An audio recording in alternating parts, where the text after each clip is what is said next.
Face à la progression très rapide du variant Omicron outre-Manche, dès samedi, restrictions drastiques pour les voyageurs en provenance du Royaume-Uni.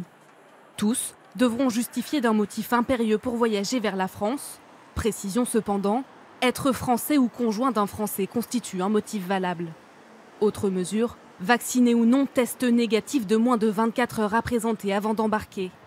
Enfin, isolement obligatoire à l'arrivée en France pendant au moins 48 heures et jusqu'à l'obtention d'un test négatif. À la gare de Saint-Pancrace, cette Française expatriée à Londres a choisi d'avancer ses vacances pour éviter les restrictions.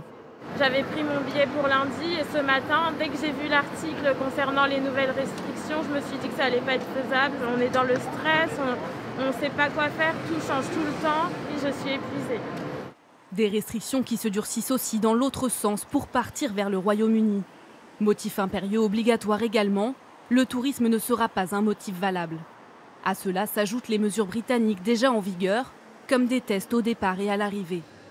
À Paris, gare du Nord, ces voyageurs un peu perdus ne comprennent pas vraiment les nouvelles restrictions. Je suis un peu inquiète, mais maintenant que j'ai les billets, j'y vais. Je préfère ne pas passer Noël seule. C'est assez désagréable. Il y a beaucoup plus de paperasse, il y a des tests à faire alors que j'ai fait mon vaccin. Des restrictions qui ont déjà des conséquences dans les stations de ski françaises. À Méribel, dans les Alpes, 40% des skieurs sur les pistes sont britanniques à cette période. Les annulations s'enchaînent depuis ce matin pour cet hôtelier. Il y aura une perte de chiffre d'affaires. Pour le moment, on a 10-12%.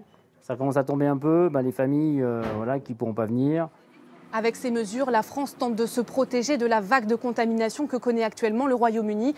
88 000 nouveaux cas recensés ces dernières 24 heures ici. C'est du jamais vu depuis le début de la pandémie.